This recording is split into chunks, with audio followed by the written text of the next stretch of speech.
So without waiting more, I'll introduce Rosalia.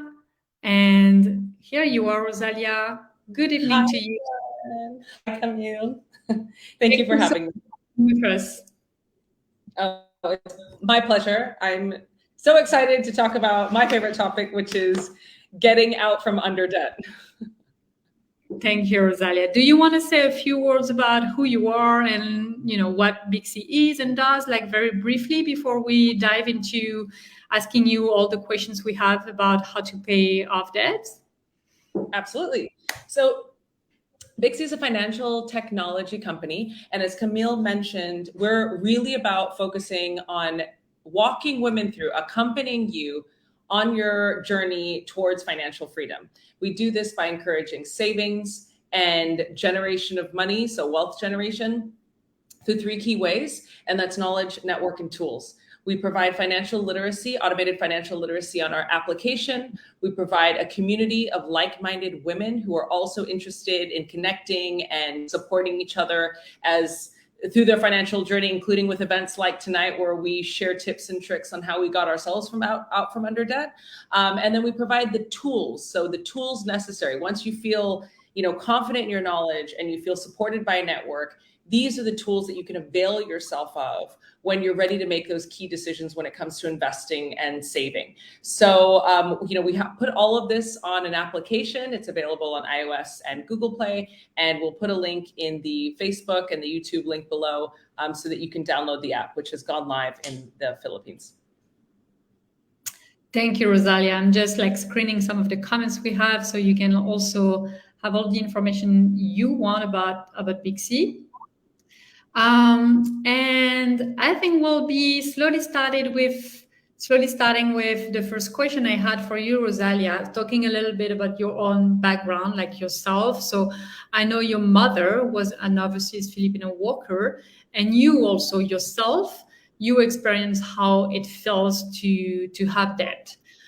So I was thinking maybe we should share a bit. You could share a bit about your background and your own experience when it comes to that, because it's always very interesting to be able to relate to other people who have been in a similar situation.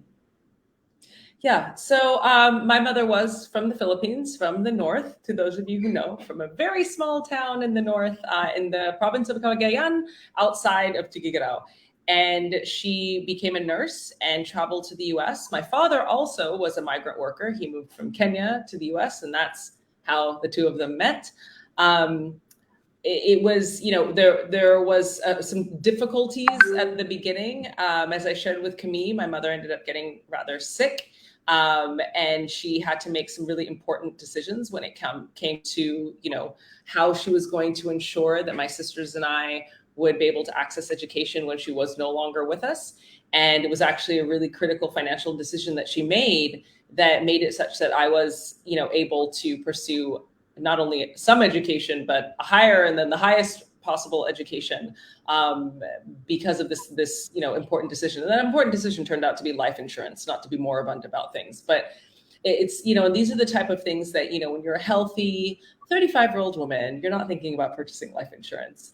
When you're a healthy 28-year-old woman, you're not thinking about these things. But it's really important that we think about these things because there are significant impacts on not only your own life, but the life of the forever life of your children.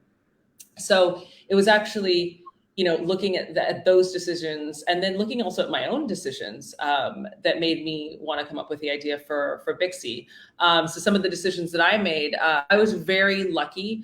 I actually, just by my very nature, I didn't fall into consumer debt, so credit cards. I think it would have been really easy. I was living in the US. I went to undergraduate, so high school, college, and then subsequently law school in the US. I didn't fall under consumer debt. So that really very, very fortunate because that's also very, very challenging, higher interest rates, teaser. But I did fall under the spectrum of student loan debt. I didn't really have a choice. As I mentioned, my mother passed away. And I was fortunate enough to get accepted to a number of really, great education facilities, but I couldn't afford the tuition. As for anybody who knows about U.S. tuition rates, they're excessively high, and nothing is quite as high as going to law school in the U.S. So I found myself under quite a lot of student loan debt, despite the fact that when I did start my professional career, I was making a salary that was tantamount to a very comfortable living, but because I had so much debt, which many people can identify with, this wasn't matching up. And I think I did all of the things that everybody does when they have debt, regardless of how much it is. I kind of pretended it didn't exist for a long time. I kind of, then once I stopped ignoring the fact that, okay, this is catching up with me, then I just started to make like minimum payments on it. And of course, how money works, interest rates accrue and compound interest accrue. And then you kind of wake up in a few years and you're like, why don't I seem to be making a dent in this debt? And all of this to say, I wasn't being strategic about it because at the very outset, I really just didn't want to deal with it. And this is something that, you're absolutely not alone if you have similar reactions. Actually, the research supports that how women interact with money, especially when it comes to things like debt, we have emotions around it, and they tend to be those of anxiety. And these emotions of anxiety push us towards avoidance. And it's this avoidance that over time compounds and lends itself to really adverse, situations. So really, years after I started my career, I finally was effectively forced to sit down. Okay, whatever it takes for you to sit down and face that ugly truth of whatever it is that you're doing, whether it's pouring yourself a tall glass of water, a really strong tea, or something stronger. Pick a day, set it on, picked a day, set it on the calendar, and it was like, okay, I'm going to actually look at all of this. I'm actually going to look at all of it, and I'm going to stare it in the face. And when I did, of course, those feelings of anxiety start rising because I'm like, how am I this is so much. This is so much more than I thought it was. Okay, so I let the feelings of anxiety kind of rise, keep rising, and then eventually fall, just sit with this discomfort. Again, I set a whole day, nothing else, no other parameters. And then I started to tackle the issue. But I think the first part is, the short and the long of it is to stop living in denial that this exists, and to start looking at it in its face, because without that, you really can't start to come up with a plan. Yeah. Well, thank you, Rosalia. I think it was very interesting. I'm looking at some comments. Women are very much relating to your story. I think you said a few very important things. Like the first one is that sometimes it's not that easy to think on the long term when you're young. So it's also part of it. Tonight we'll be discussing about, technical aspect and psychological aspects of being under debt, as you said. But sometimes it also starts with, thinking about how to plan for the future. So it's a tricky balance. Like, we do want to be planning, we do want to be preparing our future and the one of our family, but at the same time, the decision we make has to be reasonable enough so we don't put ourselves in a situation where we won't be able to help anyone in the end. So it all comes to how do we prepare for the future, for sure. And thanks a lot also for sharing about the psychological aspect of it. And I think we'll go a little bit deeper on this specific point. But before that, I wanted to share some of the comments we already have, because I'm very happy with some of our community members. So they're watching from everywhere. Like, we have people in the Philippines, in Hong Kong, in Taiwan. So that's very nice.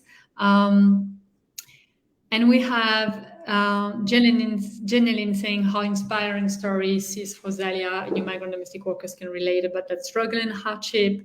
So yes, and again, we'll never say it enough, but Uplifters is a community, and I think somehow Bixie also is one, right? So it's very important that we can relate with each other's stories, and that we can support each other. It's also part of the process of getting rid of debt. There is not only the technical aspects of it. We have Mary Grace. So Mary Grace is one of our team leaders at Uplifters. They're amazing women supporting new students. And she says that she already has the Bixie app that was shared by a mentor, so a very experienced team leader, but she didn't start using it. So I think Mary Grace might be even more curious about it. Very nice. Jelining saying again, very useful, helpful information for us domestic worker. Awareness is a big part of it. Nelly, very inspiring experience. Thank you very much, Rosalia, for sharing. And we have more people joining us and saying thank you and good evening. We're now 50 people connected. And so, yes, when I was saying like, let's go a little bit deeper about, how do we deal with the financial stress that is associated to that? So you've been explaining something very interesting. Some research were made on how this anxiety feeling can lead to avoidance and how avoidance just make it worse. But to start with, like, how can we release this financial stress? Is there anything you would like to share with us? Absolutely. Super important. Meditation. I think it's been a complete game changer in not only how I was finally able to tackle my debt, but in so many other areas where that similar feeling of just like anxiety, wanting to do avoidance and wanting to turn away. We actually at Bixie, as Camille rightly mentioned, we also believe that community is a really critical part to getting women into a financial wellness and a financial freedom journey.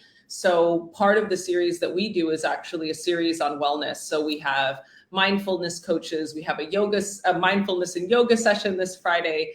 It's really about, not to overly simplify, but a money mindset is so much more than just like thinking about being rich and going to work. It's really about tackling a lot of our anxieties around money, specifically around scarcity of money.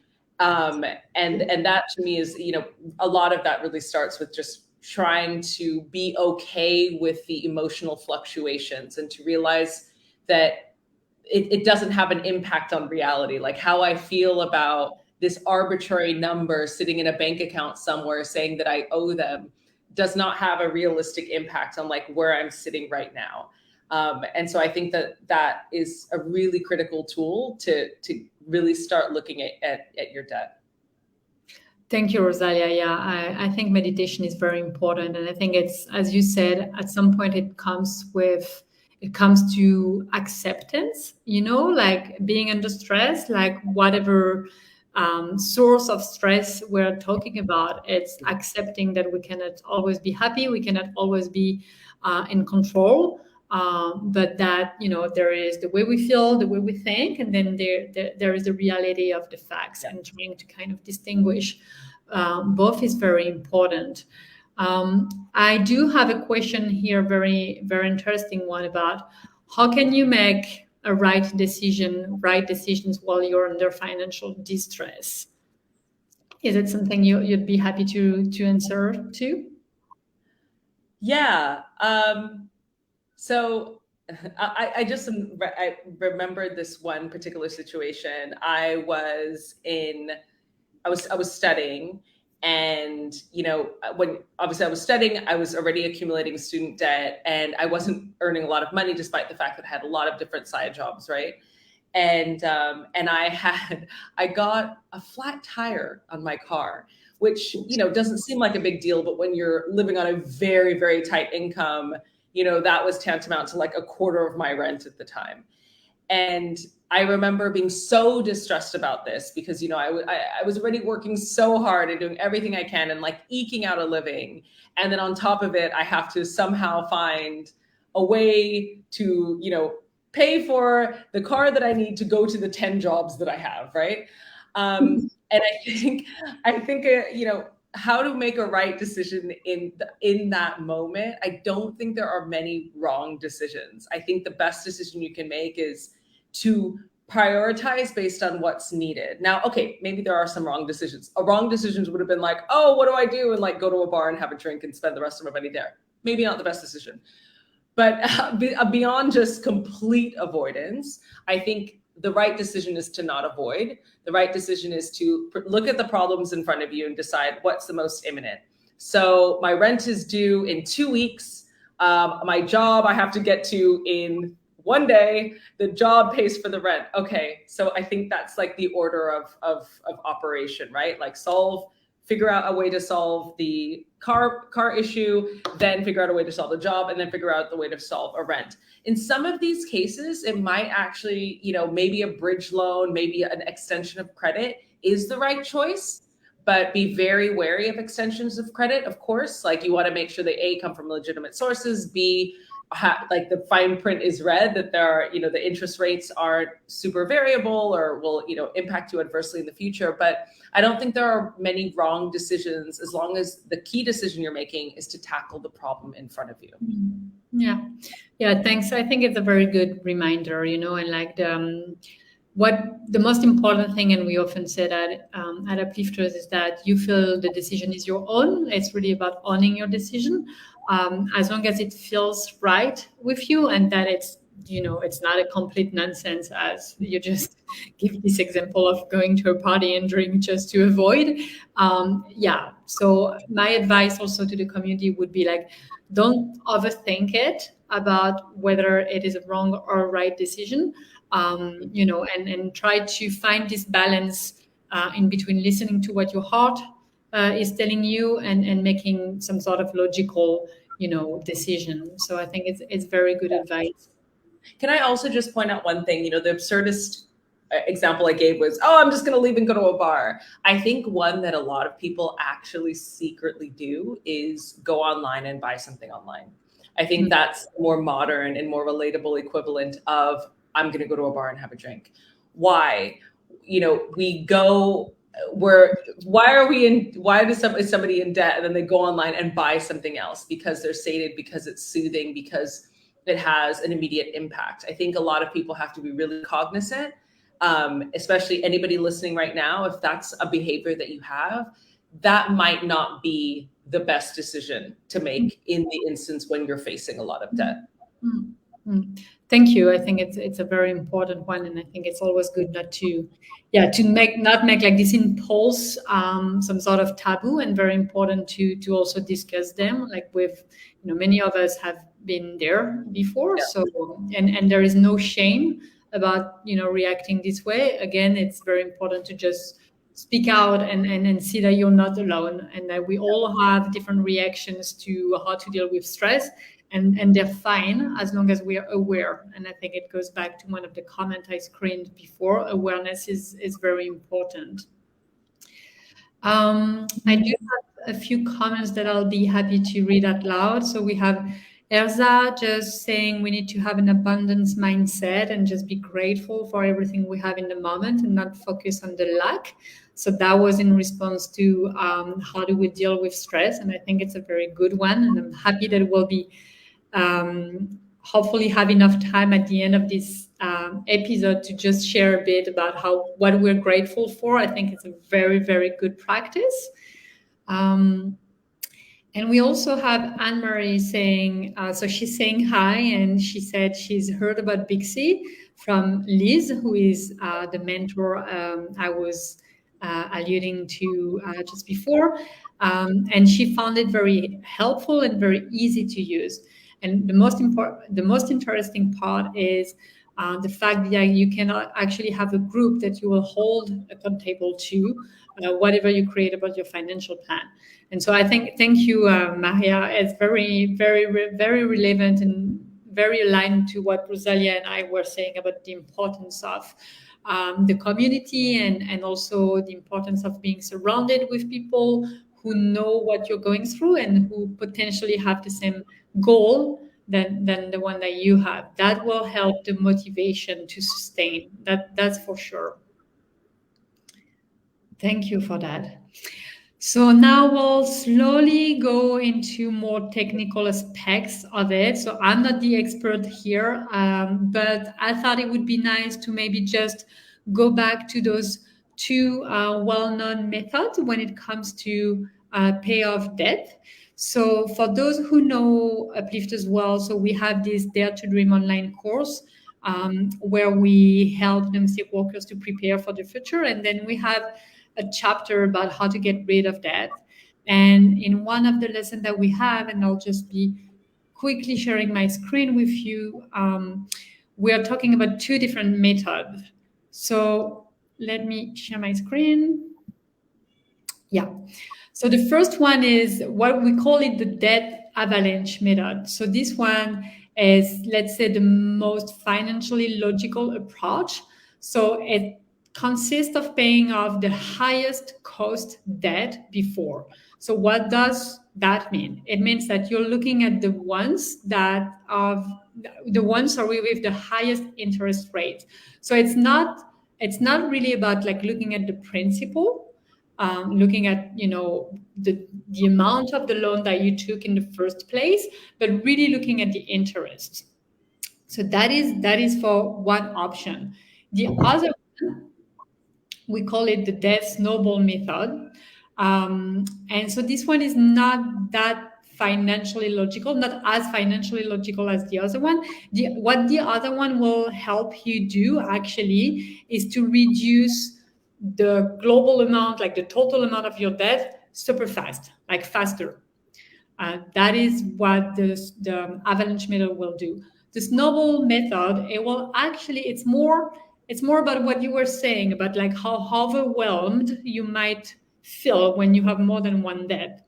And so it describes how the first debt to be paid off is actually the smallest when you look at the principal instead of focusing on the interest rate.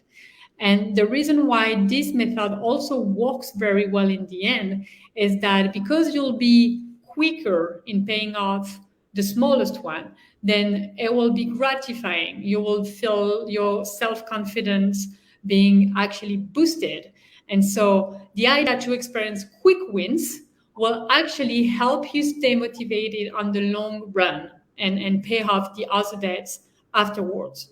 So these are two different methods. Obviously, they can be combined. So, if you feel that you need to be somehow reassured that you can actually do it, you could start with the snowball effect. And so you have a small debt being, paid off.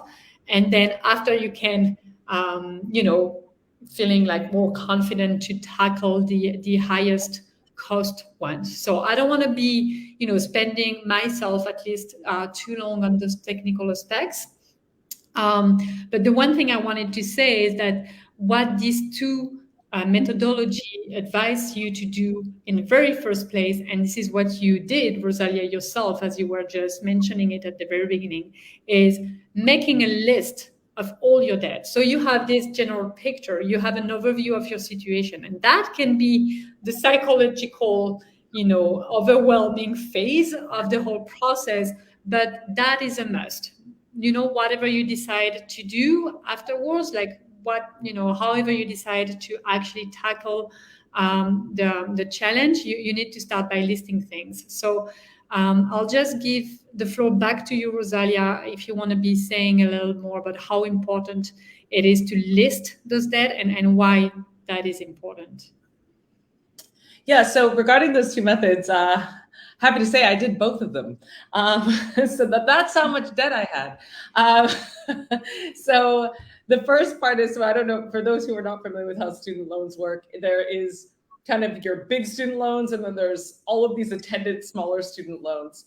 And so I started with Snowball. I was like, okay, let me just see if I can get some quick wins so I can start getting motivated. And okay, that was done. And then I did all the quick wins possible. And then what was left was the gigantic Mount Everest of debt. And then I was like, okay, like let's now go through that and looked individually line by line, which has the highest interest rate. And let me tell you, like, for those of you who have never read the fine print, you are obviously not alone, like I said, I went to law school. And while I was signing a handful of these student loan agreements, I too, because I knew I didn't really have a choice, I didn't bother looking at the fine print, right? Like that's something that we fall into. So then a decade later, when I'm looking at the fine print, I'm looking, oh my gosh, did I really just sign up for this interest rate? Hindsight is 2020, but don't feel bad. You're still very much going to be able to tackle it. So don't think that, oh, but I made this mistake and I didn't read this thing. Most people don't. That's actually one of the credit card companies and the debt companies and the student loan companies are actually counting on the vast majority of people not reading this. So you're not alone. And then, so once I started tackling the big mountain, that was the Avalanche Method. And, to Camille's point earlier, when you're trying to figure out, the long and the short of it, how do I make, can I save it? Can I pay my, my day-to-day expenses and save money while also concurrently paying off the debt? I often am asked this question, what should I do first? And I hate to say it, but it's true. You have to kind of do a little bit of all of them first. So after looking at this, looking your debt in the face, then comes the second part, which is, okay, looking at what you're bringing in, directly, and then asking yourself, all right, how are these things going to match while I still have to pay myself, right? That kind of, that idea of really building a savings, paying yourself is really important. And paying my day-to-day expenses, right? And when those all three have to match for this to be a sustainable plan. And then, of course, it begs the question, if those three things don't match, what's the plan to get them to match? Is that things like negotiating your debt? Because there are strategies to do that. You can, depending on the type of debt that you've accrued, you can call the companies, you can come up with lower interest rate, you can consolidate. There are options to get that debt down. But conversely, is it about bringing in more income? There are obviously options of doing that too. I know a lot of people have full-time jobs, but we have, for example, among the Bixie community, a lot of women have side hustles or their own small businesses, and this brings up in another stream of income. So the two sides have to balance. And as a result, you kind of need to have a really strong overview of the two sides, your debit and your income. Thank you. I think it's very good advice. And yeah, I really liked what you say about your strategy, whatever it is in the end, has to be sustainable, right? Because paying off debt takes time. So you don't want to be neglecting another, areas of expenses that maybe you planned ahead for. So it's really like finding the balance. So you start the process of paying back while you continue having your life and you continue, spending where you decided to spend for. And maybe we always advise you to get rid of debt first, right? Before you start investing. But in some situation, it can be something that you can still consider to invest in a specific thing because you have an opportunity or because this is particularly safe while you're still paying back your loan. So it's a case-by-case situation. And if there would be one rule is really making sure that your strategy is sustainable and that you're not going to put yourself in a worse off situation in your day-to-day life because you started paying off your debt, because that's not going to work for sure. And I want to kind of bring up this analogy of, I think of financial wellness, financial journeys is like tantamount to a wellness journey rather than yo-yo dieting. If you are constantly thinking about how many calories am I eating? How much money is in my bank account? I've eaten too many calories today. You are going to be so, and I see this a lot with women or with people, or particularly women when it comes to debt or dieting, overly being so scarce about everything then results usually in some kind of binge at the end of the week, right? So it's, I haven't spent any money all week and I haven't, I've been so good. And then I'm going to have this massive e-commerce binge on, a Friday night at 2:00 in the morning. This idea of sustainability, it has to be, you have to make sure that you can actually sustain whatever this balance is. And if you cannot, then you have to devise solutions or find support to help find that balance, because it can't just be, a pendulum swing, or else, as Camille rightly pointed out, this is a marathon, not a race. You're not going to pay your debt overnight. This is something that you have to live with like a lifestyle for a year, maybe 2 years. And part of that is the planning that you do. So it's going to be, several years that you have to live like that. And it has to be a life that you're comfortable with. Yeah. Yeah, thank you, Rosalia. I very like the analogy. And I think another analogy that we use in the course and that is very relevant, and an advice that we keep giving to the community is that the most important thing is that you start, right? That you need to act now. And however small that is, the first step is the very important one. So I'll just share my screen again, like very shortly. Sorry. We often say it's like running. It's like getting into running practice. If you're trying to run a marathon, then you will start not being able to run even a couple of kilometers. But it's only after practice that you will feel great, right? You're not going to complete a marathon the first time you practice. So as you start to run further and faster, you begin to feel fantastic as you can clearly see your progress. So again, it's really psychological, it's really about putting yourself in a situation where you slowly feel that this financial stress is actually manageable. And then you will go from, one battle to the other one. But you've never gonna come to this point if you don't start. So it seems like a very obvious thing, and I'm sorry if it's like way too obvious, but honestly, because you have this this feeling of being overwhelmed, even starting can sometimes feel very difficult. But the first step is very, very important. And to keep going on this marathon analogy, when you mentioned earlier, what are some, wellness tricks that you use? There's meditation, but there's also marathon running. I run my whole life. Running is great. Running is free. Running just requires, as long as you are able-bodied and a pair of shoes, you can run. I encourage everybody, like a holistic approach to money and life does entail some exercise. So I heavily encourage anybody who's never done it, sign up for a 5K marathon or 5K, just 5K. Do the training, do the practice. You will start to integrate these learnings into other aspects of your life.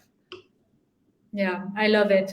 And this is something we advise in the course too. And like our community is very familiar with what we call morning rituals, where we have, walking out kind of routine that we want to have in the morning. And again, it doesn't matter how small or how short that is, as long as you put yourself in the situation where you will feel your body making progress just because of the consistency of doing things. And that's very rewarding and satisfying for sure. And I really like the holistic approach. And that's the reason why we, Dare to Dream and all these money management education work that we do always goes together with mental well-being. They really go hand in hand. And I'm very happy we're sharing the approach.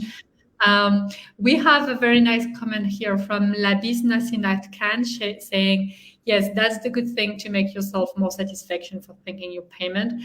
Actually, I do make that list, so I know how to pay step by step from the small to big amount. Thank you for more knowledge. Well done, Labis, and very good luck. Good luck for the process. That's a very, very good start. We wish you good luck. We have Erza. Even in the midst of paying off your debt, we need to have a money-making asset for us to give us second means of income. Being in debt is not easy, yeah. But first step is we have the awareness of our debt and then find solution. Yeah. I very much agree with that. Thank you for your comment, Urza. And I think also, one thing we didn't really mention, I mean, like you talk about other things that were like, that made me think about it, but, making a list of your debt is also the occasion to potentially identify illegal debts, things like things that should not be, that you should not have contracted to, right? So I know in Hong Kong and in Singapore, you have those loan sharks, and then you can find yourself having to pay back huge amount of money that you're not even legally responsible for. So I think it's very important when you list all your debts to look for red flags. Is this moneylender licensed?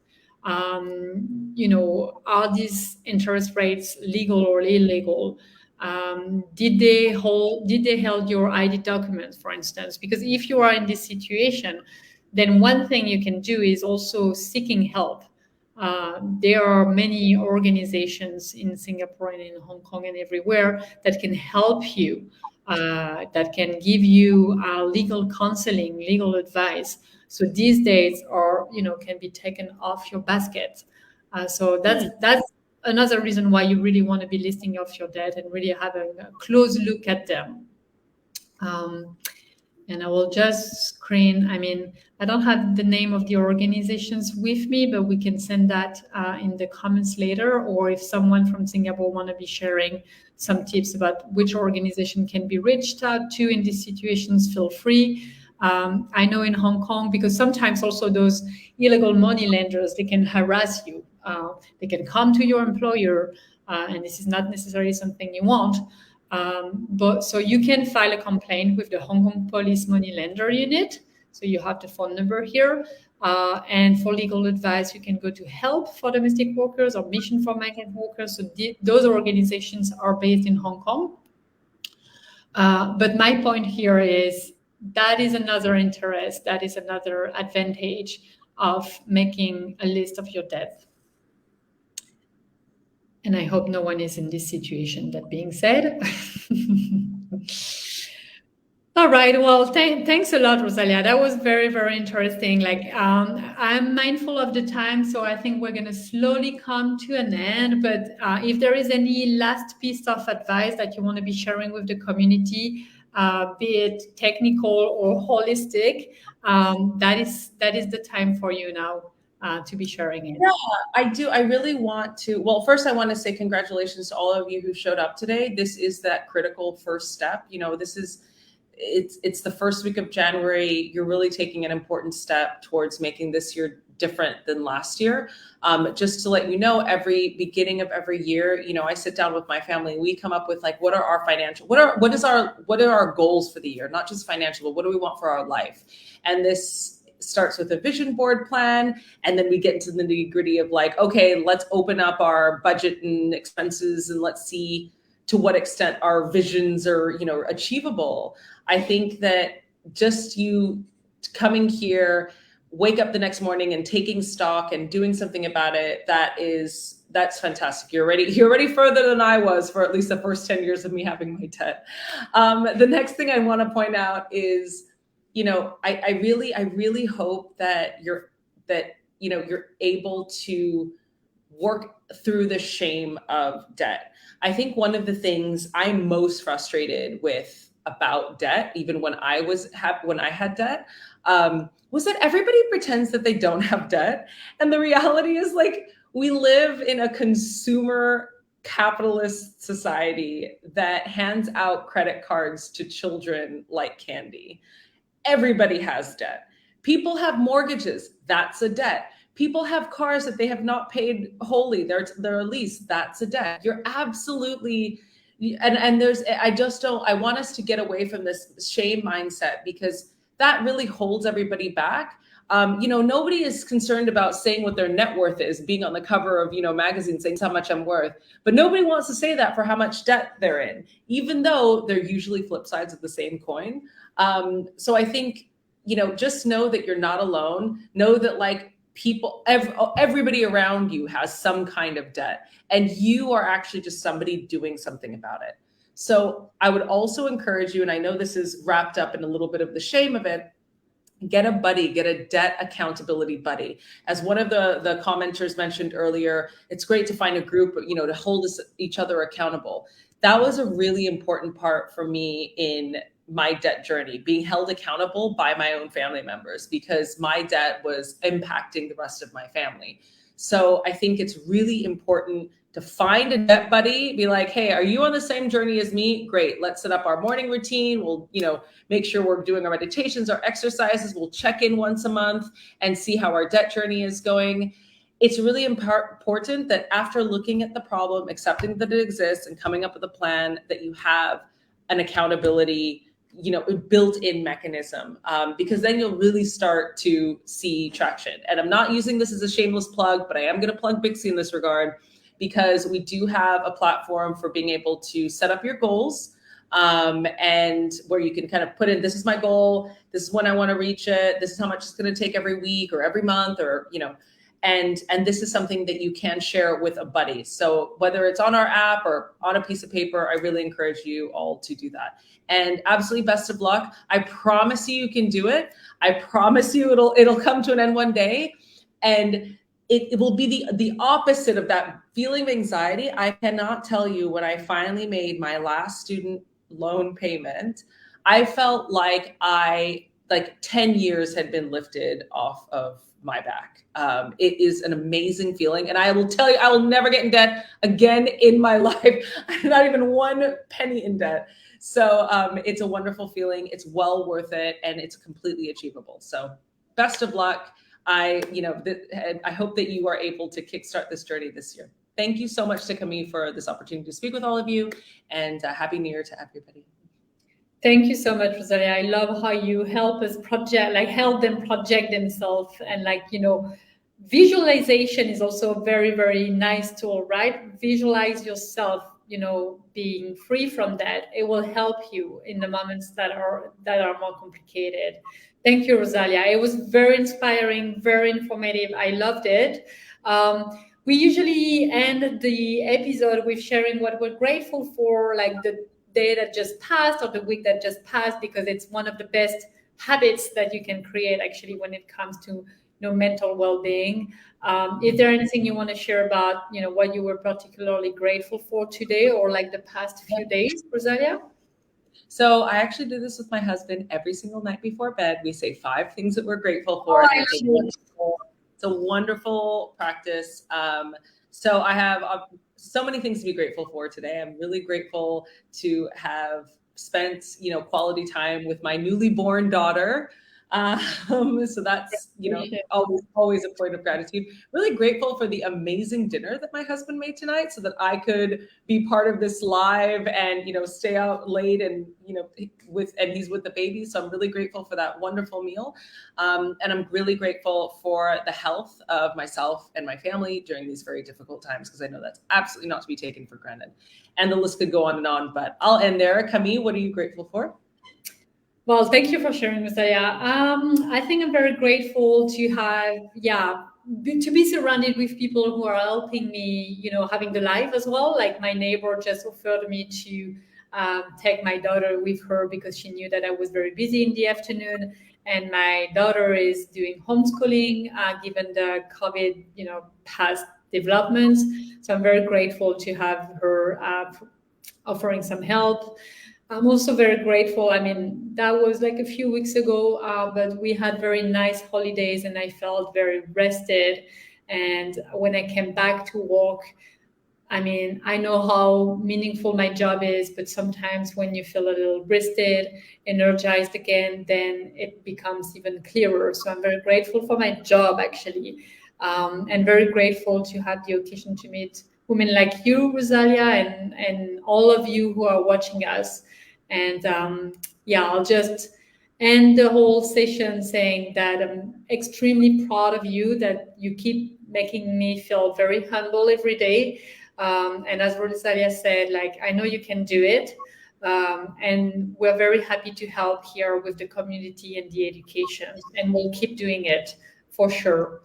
So I think it's time to say bye-bye. Thank you everyone for watching. Keep sharing what you're grateful for. The comments flow will just keep going. Thank you again, Rosalia. Have a good night. And we'll see each other again, I'm sure. Thank you very much. Bye-bye.